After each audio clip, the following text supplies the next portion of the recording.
the most important kind of assistance that we offer to other countries is military assistance, right? And that's oftentimes in the form of giving them weaponry from our stockpiles.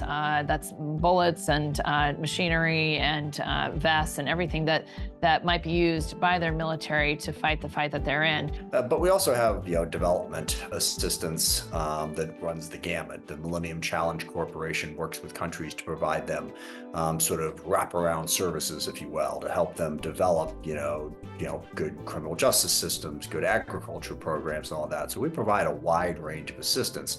But we also do directly provide weapons of one kind or another, and foreign military financing, where sometimes we loan them money to buy them. So, it's a wide range.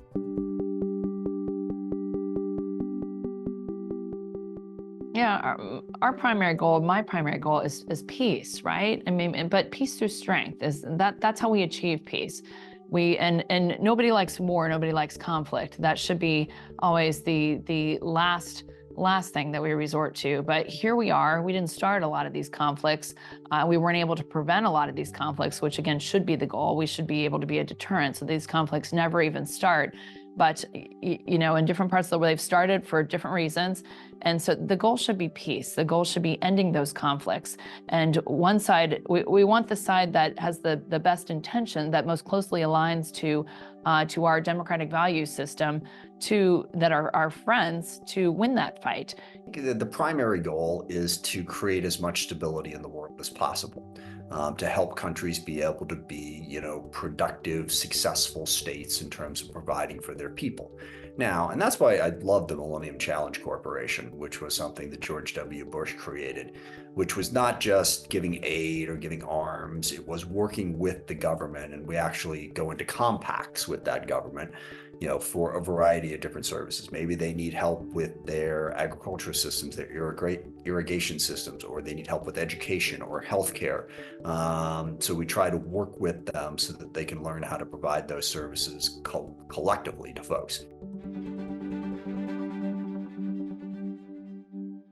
We are not isolationists, right? We exist in a world where there's a lot of trade and business, and our economy does best when we are able to import and export goods from other countries throughout the world. And all of those things are going to be stronger if we have good relationships with other countries. And I think we can. I mean, you look even at history. I always find it interesting to look at even just World War II, which wasn't that long ago. I mean, we were at war with Japan. That was our arch enemy. And look at our relationship now. We are literally the best of friends. We are the closest of allies. We work very closely on military fronts, on an economic front. But what a success story in a relatively short period of time. So part of it is, giving them deterrent capabilities and adequate security to maintain, peace and stability in their country and their region. So we're trying to do it up front to make sure that it doesn't get into a conflict in the first place. In other instances, there are countries that come under threat. We're trying to help them. Ukraine, obviously, being the most clear example of that.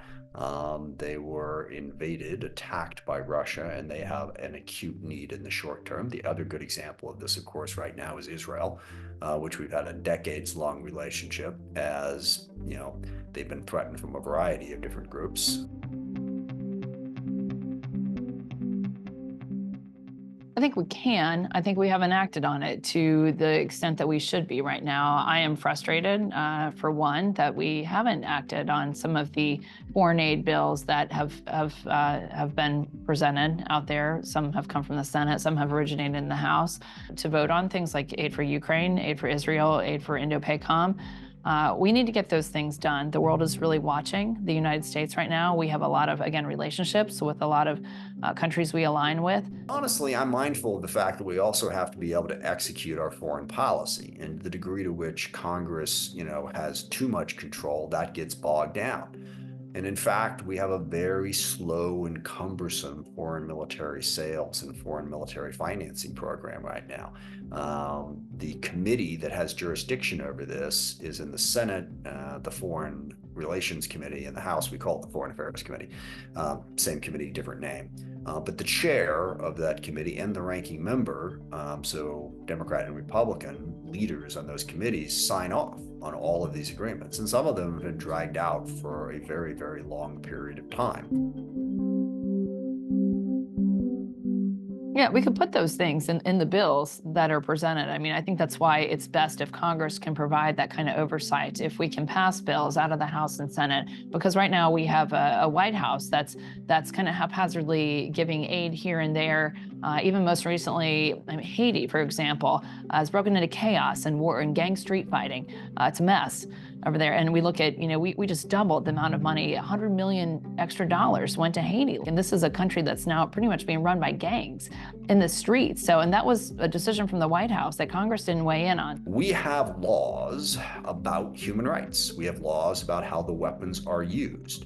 And restrictions. There are two big standards. One is the Leahy Law, which is respect for human rights, and if that is violated in any way by the recipients of the aid, that aid can be cut off by the president.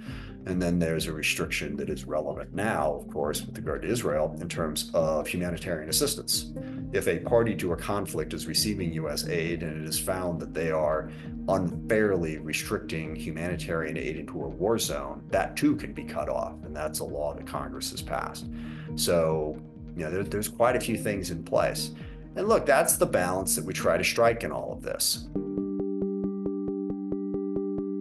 Yes, prioritizing our own country, our military, for example. I sit on a quality of life panel that, as a Navy veteran representing a district where so many veterans and active duty families live right now, so important that we put some money where our mouth is as far as taking care of our military men and women and their families, housing, childcare, healthcare, infrastructure, such a need, paying compensation. So I would love to see, us prioritize that spending.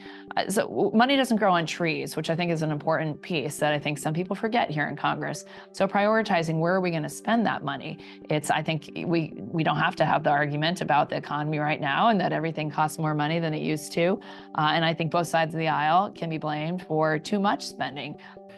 Number one, I guess, would be disease at this point. If we can try to keep, diseases from spreading, that's important, which I think we're all very familiar with now. Number two, if we can stop war from happening, that's enormously beneficial. And number three, if we can grow the economy, that's beneficial to us. Foreign aid helps with all three of those things. The fourth thing, which I typically make, is, we're supposed to try to help people. Even if it's not, doesn't give us like a one-for-one thing. I guess I am a Christian in my own way, an Episcopalian, and I believe in the, help your neighbor, help whoever you can. It's part of our responsibility. And I also believe in the saying, to whom much is given, much is expected.